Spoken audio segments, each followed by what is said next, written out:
there, family. Hey. I didn't see you there.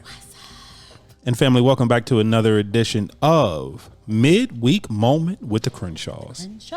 I am your host, Sanchez Crenshaw, and as always, I am joined by the absolute best part of my day.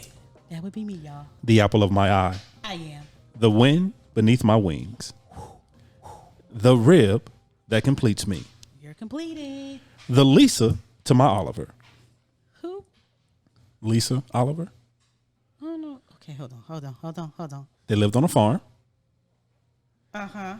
They had a pet pig named Arnold, and Arnold was actually one of the most loved characters on the show. Green Acre? Green Acres is the place for me. Yes. I don't even know how I got that one because, to be honest, I didn't know. I know how you got it. How? Want me to tell the family how you got it? How I got it? Because you was 18 when the show came out. That's how you do. You was 18. Trying my best. Trying my best not to be petty. You gonna tell the family your name? I'm a choir. Don't be petty. You like the way I did that? I just want to know you're gonna tell the family your What name. is going on, family? What is going on, guys? I am Angela Crenshaw. What is going on? Family, that is my wife. That is my wonderful to be wife. Your petty wife, but go ahead. Why you gotta be petty in this world, though? Because you trying to come for me. I'm never. Everything I do is with love. It's not. Everything I do is with admiration. I don't feel it. Everything I do is to uplift and build. Build what? You. I'm here for you, girl. Can't you feel the love? Anywho, let's keep going. Can't you feel the love Babe. tonight? Hey. Ouch. Okay. So family, she just hit me. That's okay. Listen. That's okay. Listen, do the house clip. Do the house clip. House clip. So Go family, ahead. Go ahead. we welcome you for our new family members. However you're listening, whether it's iTunes, Podbean, Spotify, Google, Amazon, iHeartRadio, or on our own personal website at www.thecrenshawcorner.com. Yes. We thank you so much for listening. Thank you guys so much. Now, if you notice, I said family. Yes. And I said new family members. Yes. Now, welcome. Now, what makes you a family member? You just did it. You just did it. You listened. Tuned in. You tuned in. Yes. You found us, however you found us, whether you came across us just scrolling for podcasts, Or whether a friend told you. whether you came across us on one of our socials, whether a friend recommended us to you. Thank you. However you got here, we thank you so much for being here. Thank you so much, guys. Seriously, thank you so much. You listen. I'm humbled. Very humbled. I'm humbled that humbled that you would take a chance on us. Thank you so much. So we are very thankful. Yes, we are. And for our returning family members, come on, return to. You already know how we feel about you. Come on. Now, for our new family members, please don't misunderstand. We love you. We do. There is a special place in our heart for you. It is. But there's just something about our returning family members. Our returning family. And they just keep on coming. And so on and so on and so forth. And they put up with my wonderful wife. Yep. And the abuse that she gives me verbally on these airwaves. He's trying to get me. But you see what I'm doing? I'm composing myself. Is you composing yourself? I'm being professional today. Oh, today you've been professional. I'm being professional. Today you've been professional. Composing. Anybody see me composing? Let me get myself together. I'm composing myself. Okay? So family, we just thank you. Yes. And as always, welcome to the cookout. Yes. Make sure you bring some aluminum foil so you can what? Take something with you. So you can take something with you. I still got on our shirt today. I do have on our shirt today. That's a Crenshaw Corner shirt. It's a Crenshaw Corner shirt. Yes, I love it. Yeah. I love it. Yeah. Merch will be available soon. Merch. Don't people kill me when they say that? Merch will be available soon. Merch will be available soon. So I'll just put that out there. We got some new fall merch. Yeah. Is that the way you say it? Yeah. That's a plug, ain't it? That's a plug. We plugging. You plugging. We plugging. You plugging. We plugging, people. So family. We plugging. We plugging. I'm about to put my Cash App up here. I'm really plugged in for fall. Let's plug it on. Plug it on. What's up, baby? So family. I'm not finished yet. I know. So family, we consider ourselves an interactive podcast. We are. Which means we can be found on the socials. We're on Instagram. We're Instas. We're on Twitter. We tweet. We're on Facebook. We're bookers. All under Crenshaw Corner. And of course, you can email us at any time at thecrenshawcorner@gmail.com. Once again, thecrenshawcorner@gmail.com. Hi, hey, baby. I like when you say that. Thank you very much. Yeah. So it is Wednesday. Yeah. Hump day. Hump day. It is a midweek. Y'all. Midweek. And people had Monday off. People had Monday off. Monday. What did you do? Hold on. Okay. If you are in the States, okay, true. listen We gotta to keep us. saying that, yeah. Yeah. We had a federal holiday. Our Labor Day. Yeah, we had a federal holiday in the States. Yeah. And I say that because, babe, I don't know if you know or not, but we have family members in Russia. Yes. We have family members in Japan. Thank you. We have family members in Taiwan. We love you. We have family members in Spain. Thank you. We have family members in the UK. Yes. We have family members in Germany. Yes. We have family members in Canada. Yes. And there's a couple more places that I apologize that are not coming directly to mind right now. Right. And for that family, we love you. Yes. So I just want to, make it clear. Yeah. We're not just based in the U.S. But here's the thing: we trying to get all 50 states. We working on it, y'all. Yeah. And we just gonna put a pin in every state. See, even if it's one listener, we did great. Yeah, we love it. If we get one listener anywhere around the world, or just one listener from any state, we are doing great. We are not about the numbers. We are just about having a good time and loving you guys so much. So much. Yes. So be it is Wednesday. It is Hump Day. Yes, it is. This is a moment. Yes. So we will not be before the family long. That's what we always say. That's what we always say. And I'm gonna be honest, family. I personally have no idea what we're talking about today. I got questions, so I have to get my phone. Y'all got to get my phone. You got questions? I got questions. So what happened was, people always send us questions all the time. Yes, they do. We haven't did question and answers in a long time. It's been a little while. It's been a little while. And so, but these particular questions was like, oof, they made me think. So Was it oof questions? It was oof. Okay, are these the ones that's gonna get me in trouble? Because for some reason, the family likes seeing me in trouble. No, I don't think so. I think these are good conversation questions. All right, let's see how this goes. So the family don't turn on me. Now, let me just say a couple of things we got to say. We are not professionals. We are not therapists. We don't know. We don't know everything. I'm not a therapist, but I have played one on TV. You have. Anyway, we don't know everything. We know what works for our marriage, and every marriage is totally different. That's right. So we just giving our opinions and our thoughts and our perspective. And that our experience and what we've seen. Doing. And also, I'm not a doctor, but I watched Doogie Howser, MD, growing up, so I feel like I know some things. I'm saying I grew up with Trapper John, MD. Did you? Trapper John, MD. Loved that show. Watched it all the time. I grew up with Quincy, the medical examiner that was a cop too. Don't know how he did it, but he did. Really? You gonna pull us out your stash? I grew up with that. I grew up with Crossing Jordan. Crossing Jordan. Oh my God. Jill Hennessy. I forgot about Crossing Jordan. Crossing Jordan. Yes. It was in the vein of Quincy, because she a medical examiner, but she all out with the cops and she just investigating and getting shot at. So I'm not a doctor. She is this world's Bones. Kinda, right? Yeah. Well, Bones was an anthropologist. She was all in the dead bodies. Yeah, she was. Yeah, so she kind of. I said that word wrong. I know you did. I said I told that word slap up. But don't worry about it. I'm an educated man. The family loves you. I love them too. Yeah. I'm sorry. Go ahead. I kind of got us off track. So we have questions. So the first question is, how do you put love, or how do you show love in your conversation? Not just by affectionate, but by in your regular conversation every day.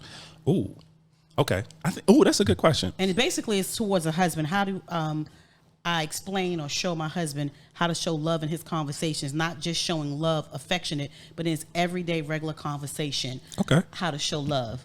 I think so me being me. Okay. Because you only can be you. I can only be me. I just want to put that out there. I can only be me. You know, you do switch up sometime, but go ahead, baby. That didn't sound kosher at all when you said that. Yeah. So I'm gonna leave that one alone because I'm not really sure where you were going with that one. No, you switch up. Like sometimes you're nice, sometimes you're not. You bipolarish.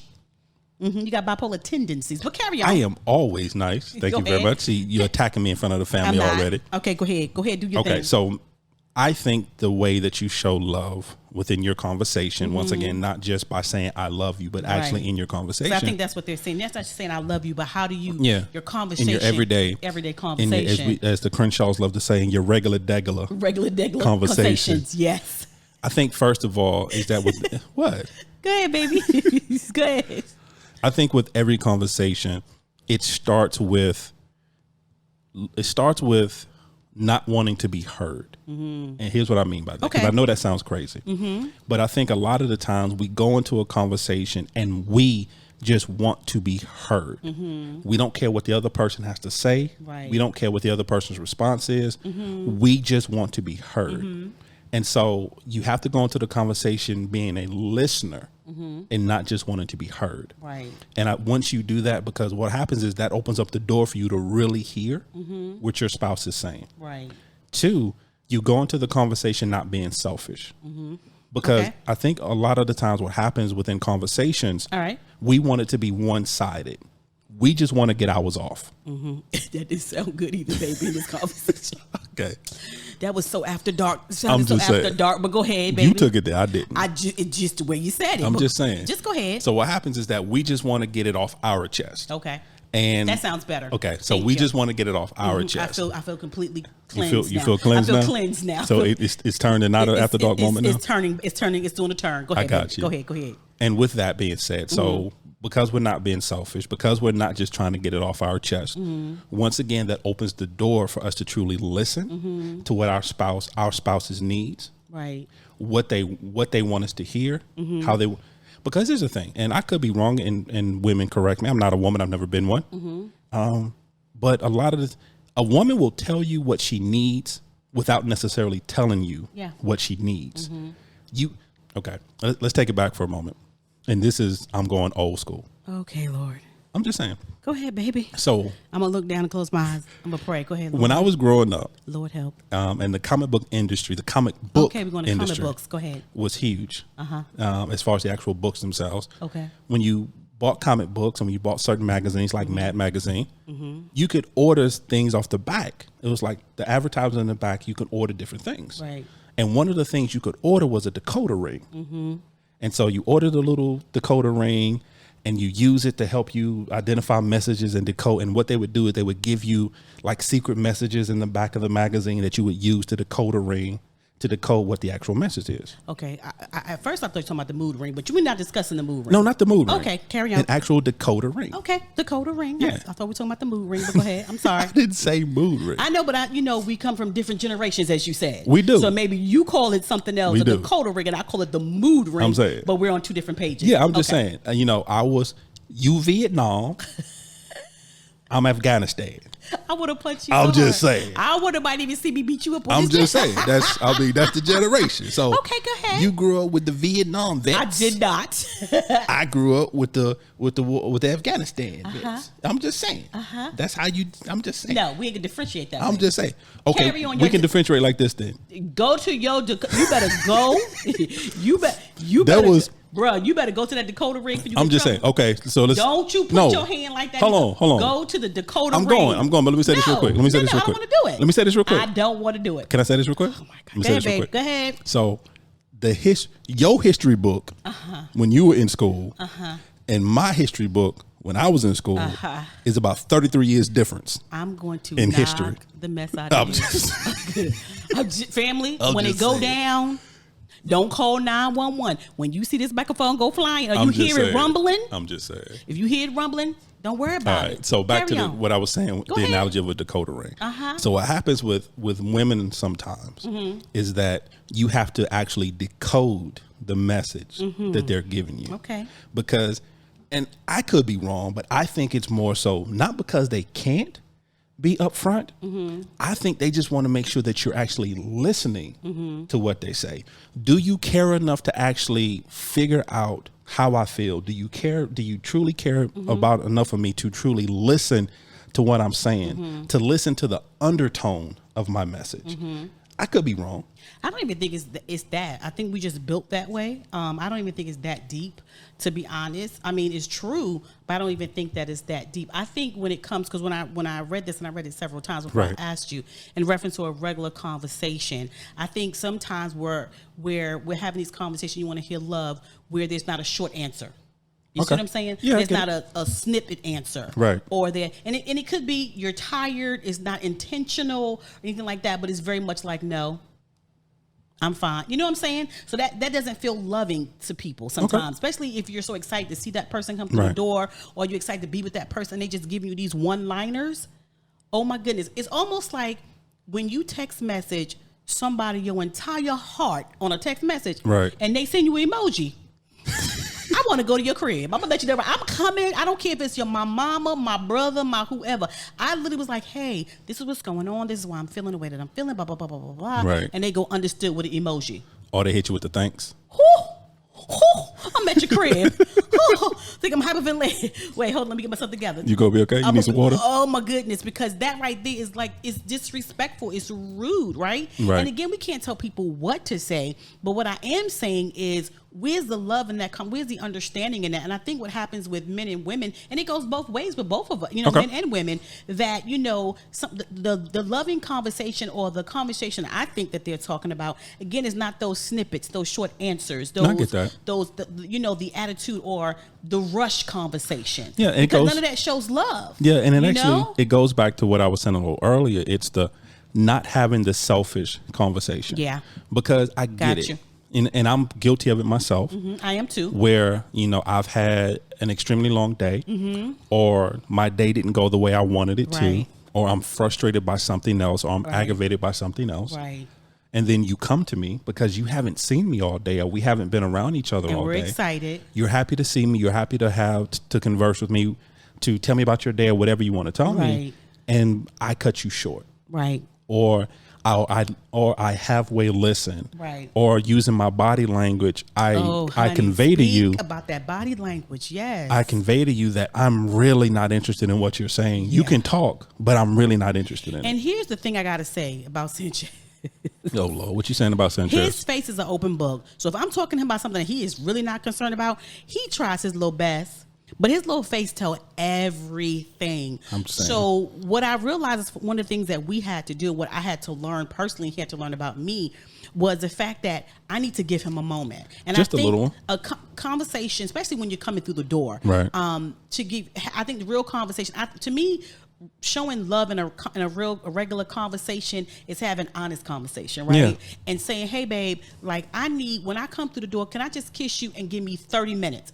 We didn't, because at first when Sanchez used to do this, because he would go to the bathroom, the kids doing homework or whatever, he'd be like, hey everybody, he would go in the bathroom. I would see Sanchez for like 30 minutes. Oh yeah, that irritated me, because I'm like, bruh, I done been here with your chaps. Do y'all say that in the country? Wow. Chaps. Yeah, that's a country term right there. Okay, I'm gonna need you to roll up in here, drop that briefcase, and be with these chaps too, right? But I didn't understand that he needed to decompress. And so once we had a real conversation, and that conversation, and his honest conversation was love for me, because he spoon fed me what he needed at the time. Baby, I understand, but I need 30 minutes to come in the house, go in the bathroom, and I promise you, if I can just decompress and wipe the whole day off of me, the work day per se. Yeah, my work day. I can truly you said interact. Yeah, I can interact with you guys at that point. Interact with you guys at that point. And so I had to understand that and not take it so personal, because it was always personal for me.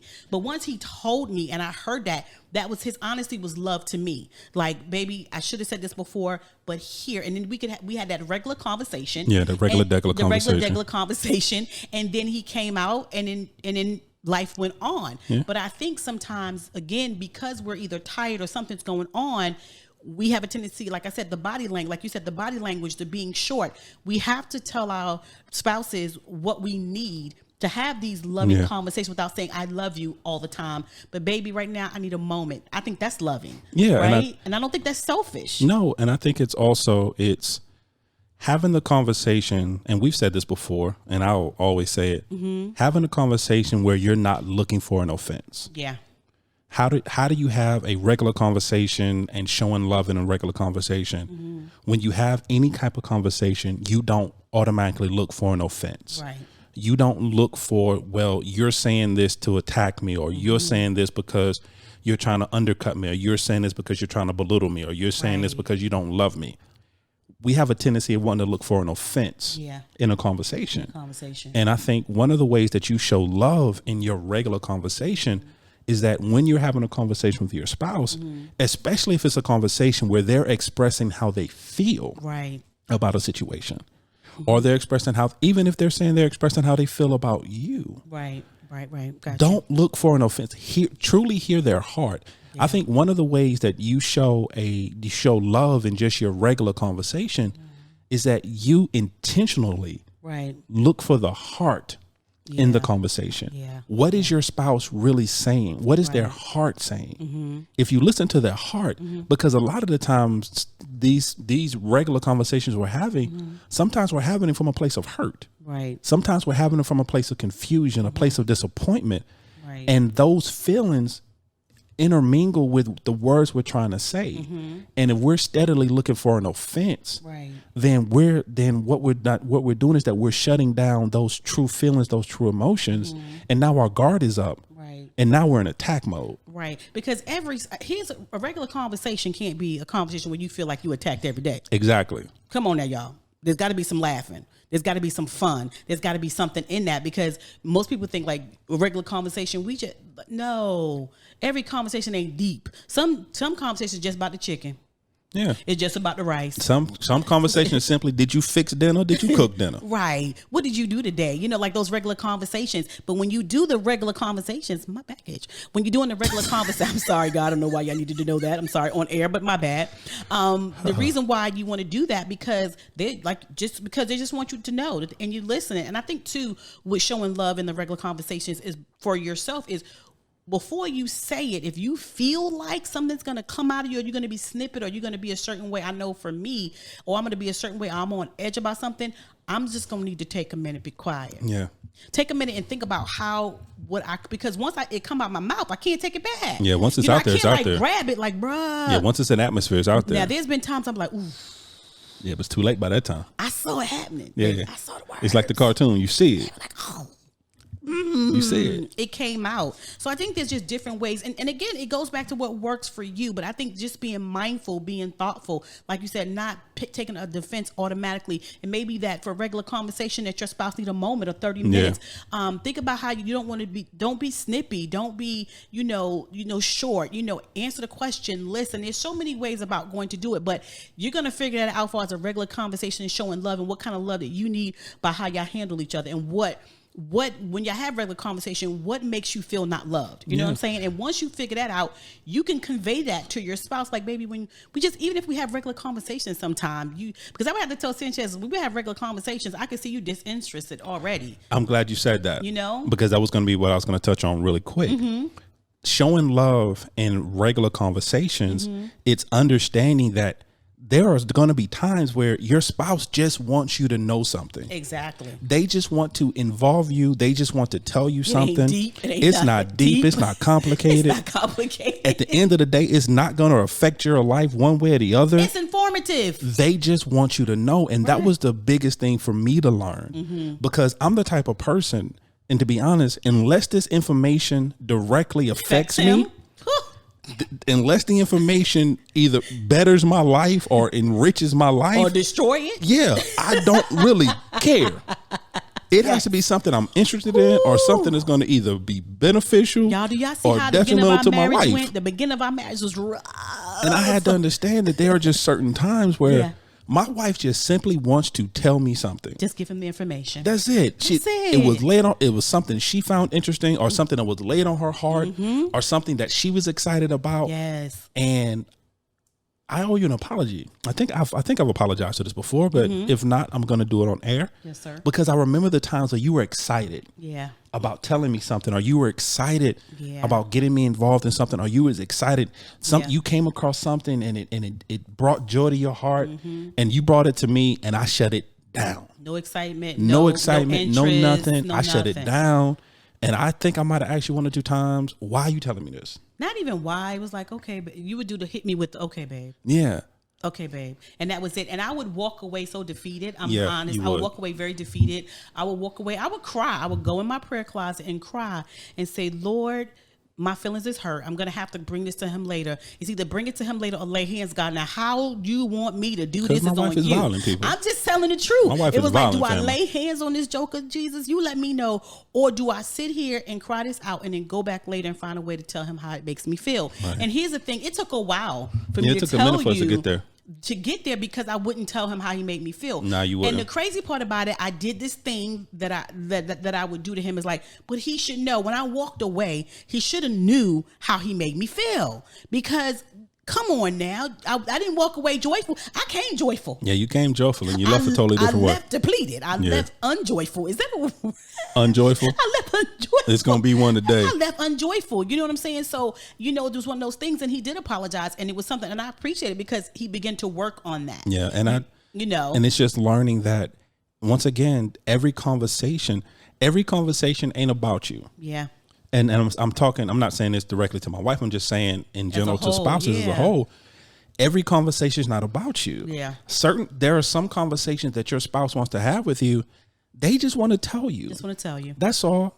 Something they found interesting, something that brought them joy, something that they came across, something they learned, whatever it is. And they just wanted to share it with you. Yeah. So having those conversations in love is just sometimes just listening, whether you're interested or not. Just don't necessarily be interested in what they're saying. Be interested in them. And that's what I had to learn. Yeah. I had to learn. I may not be interested, or I may not. And when I say this word, people don't like this word because it sounds so unfeeling. But I may not care about exactly the topic that you're talking to me about, but I care about you. And because I care about it, makes you want to care about it. And because you care about it, and because I care about you, and because I care about how you feel, for that 10, 15, 20, however long it takes for you to have this conversation with me. Because I'm long-winded. A little long-winded. Then what I'm going to do is that I'm going to put my selfishness to the side for a moment. Yeah. And I'm going to say, okay, I love my wife. I care about my wife. Yeah. My wife cares about this topic. So you know what I'm going to do? Yeah. I'm going to sit down. I'm going to be attentive. I'm going to listen. Yeah. I'm going to actually engage in this conversation. It's not just going to be a shaking my head or nodding my head or and a still look. And his favorite still look. Yeah, that blue steel. What's the blue steel look, baby? Yeah, that's that Zoolander blue steel. That one face. One side. But also what I did was too, because once we had the conversation and I understood his dynamic as well, they were not going to be long and drawn out. Right. So I knew, even with our financial meetings, I knew 15 minutes is what I had. It had to be a give and a take. It had to be a give and a take. And so I knew 15 minutes. But I also want to say before we go to the next question, because we could be here all day. We 30 minutes in. On a midweek moment, we 30 minutes in. But what I do realize as well was that, two, that people need to understand as far as you're talking about regular conversation and how do you bring love into the regular conversation, you have to be mindful of your facial expressions, your body language, the way that your body, because your spouse, your significant other knows you. They know and because they know you, they already know you checked out as soon as the conversation started. Yeah. And that's hurtful too. Even if they keep talking, I feel like it's still hurtful. They're going to keep talking because now they're already in it, but they walk away so defeated and so depleted from the conversation, So I think that's what that is as well. So yes, let me go to the second question. Let me see. Hold on. Let me see. Because I got another one. What you got? This is a good one. What you got? It says, well, it says, but how do you leave energy for your spouse at the end of the day?